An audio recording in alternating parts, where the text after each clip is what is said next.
Shalom, shalom. And first and foremost, I want to give all praise, honor, and glory unto Yahweh, Ba'ashem, Yahushai, Ba'ashem, Rachakodash. Double honors to the elder apostles and the elder bishops of Great Millstone, rule very well, very beautifully.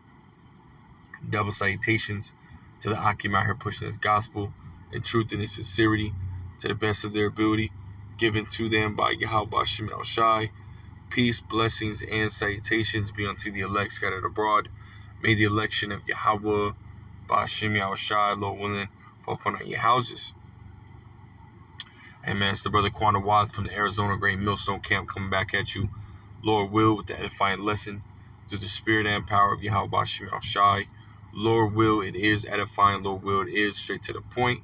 But those lessons ultimately going to go into, how what we are to expect, right, or what we are to imagine of the kingdom, right, is nothing compared to, ultimately what Yahweh Ba'ashem Yahushai has prepared, for those that wait for him, which you can read that precept, Isaiah 64:4, right? But I got this right here. And really this lesson was sparked, by a conversation that brothers were having last night, we were doing sit down, me, the brother Kassad, Barzal, Gabar, beautiful brothers in the spirit, man, but we're having a conversation, man, right before we did a sit down, going in on, how brothers is always, constantly going in on, destruction, right, and how those that don't take heed, or those that want to continue to be wicked, are ultimately going to perish, right? But how there's a balance to it, right? We not only go into the destruction, but we also touch on the kingdom, right? And what it Lord will is going to be like, man. And this is one of those lessons touching on the kingdom, right? So I'm gonna start right here. This is Psalms 126 and verse 1. It says, when the Lord Yahweh Ba'ashem Yahushai turned again the captivity of Zion, right, which is ultimately to happen, man, right? Where we're in the time where the Lord Yahweh Ba'ashem Yahushai is turning back our captivity as we speak right now, man, right? The Lord Yahweh Ba'ashem Yahushai is starting to, loose those bands, from that mental hold that this devil has had on us, man, beginning, when Abba Bivens, right, the elders of our elder apostles came on the scene in 1970, right, 1969, right? That was the beginning of those bands being loose, man, where we were ultimately able to come out of that mental captivity that this devil has had us in, man. Ultimately what we're waiting on is Yahweh Shai to come and release us from this physical captivity, man, right? This is the time that we're in, right? It says we were like them that dreamed, man. Because when that does happen, right, when Yahweh Shai does come to deliver the elect, right, and they ultimately receive those crowns, that rulership, right, the change of bodies, right, to go from corruptible to incorruptible, right, from terrestrial to celestial bodies, and everything that comes with it, right, never going off again, right, never being wicked, having that spiritual power, having that wisdom and knowledge within you. It's gonna be like something that when Lord will, again, Lord will, we could be part of the elect, and we could be part of the first fruits to see all that and to go through that, right? It's gonna be like no other time, in history, man. That's why it says, and we were like them that dreamed, man, because it's going to be like a dream. It's going to be something, again, that has never been, witnessed in history before, man, and I wholly believe, man, that we will remember that feeling, for all eternity, man, right? Because ultimately scriptures talk about, the Lord Yahweh Ba'ashem Yahushai has, exceeding promises waiting for us, man. Let's grab that, right? It's for 2 Peter 1 and verse 4, whereby are given unto us exceeding great and precious promises, man, right? It says that by these he might be partakers of the divine nature, having escaped the corruption that is in the world through lust, right, man? I want to go into that word, exceed, man, right? And, oh, man, Esau's inventions, right? It says exceed, right? It says to go beyond, man, right? To exceed, surpass, to go too far, right? To go beyond, be in excess, surpass. Let's go to the bottom right here, man. It says be greater in scope or size than some standard, man, right? So all the things that are to come are gonna be unfucking believable. We're gonna be sitting here, hey, pinch me, slap me, stab me, whatever you gotta do. Am I sleeping? No, man. Right? We sit there and brothers will have, current, at this present state, brothers will have visions, man. Brothers will have dreams or, about, what it very well could look like, man. But it's nothing, right? It's nothing compared to, what's coming, man.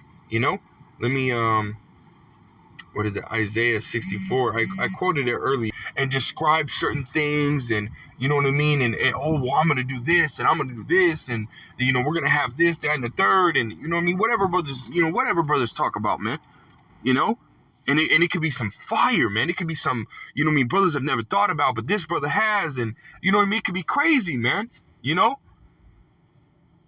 That is nothing compared to what Yahweh Shai has already prepared, right? Because Yahweh Shai said, what? I go to prepare a place for you, man. Right? And there was another statement, that the brother Kassad, here in the camp had made. He said that, if you're able to receive it, hey, we're already in the time of the kingdom, man. It's sort of like, and this is, this is just speculation. Brother's just saying this. It's like we're already, Lord, we're part of the elect. It's like we're already in the kingdom, man. Right? We're just playing it out, right? We're just playing it out. We're already in eternity, man. Right? Because the scriptures say that the end is manifest from the beginning. So the end is already done. It's already figured out, man. And the Lord is already knowing who is going to be in the end. The Lord is already knowing who is going to be in the kingdom, who's going to get delivered, this and the third, man. All we're doing is playing it out. It's already written. The movie is already done. Right? Just like the director, man. The director's the one that he writes the script, right?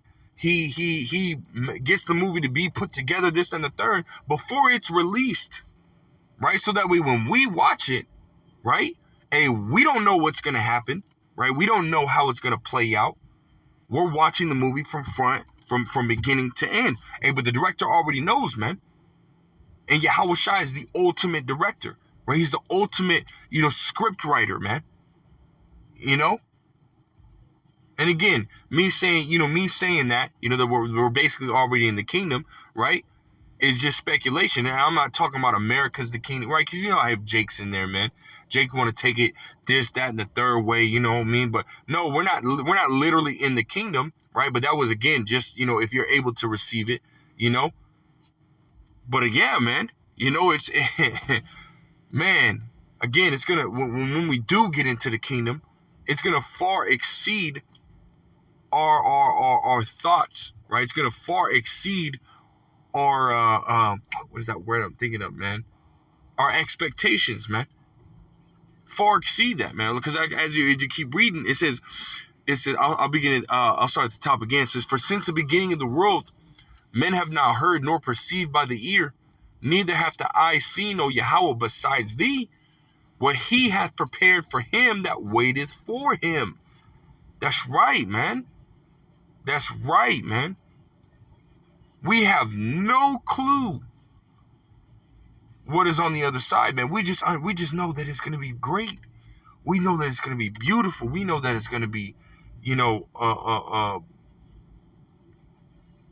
almost unbelievable, man. To the point where we're going to look at each other and be like, bro, pinch me. That's something that's, that when you think about that, man, you read about, ultimately what the kingdom is even going to look like a little bit, right? In Revelations, what is it? Revelations 21. Right? In fact, let's grab that, right? Revelations 21, I think it's near the bottom.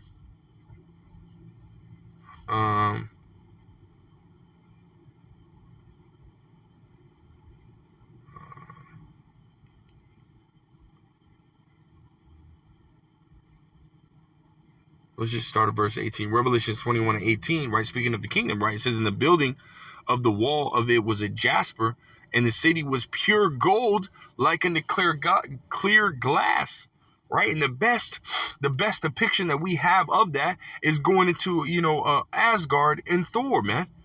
That's the best depiction that we have of that, man. And it's going to far exceed that, because it says no one has ever seen, no one has ever heard what it's going to look like, man. So it means it has to far exceed that, man. It has to far exceed that, right? It says the foundations of the wall of the city were garnished with all manner of precious stones. The first foundation was jasper, the second sapphire, the third of chalcedony, the fourth an emerald, the fifth sardonyx, the sixth sardius, the seventh chrysolite, the eighth beryl, the ninth a topaz, the 10th a chrysoprasus, the 11th a jacinth, the 12th an amethyst, man, which are all beautiful stones, man. Right? So not only is it going to be gold, it's going to be all these precious stones, man, these beautiful stones, man. Right? And that's something, again, that we've never ever seen before, man. We look at Esau Edom's, so-called kingdom, which is really a queendom, right?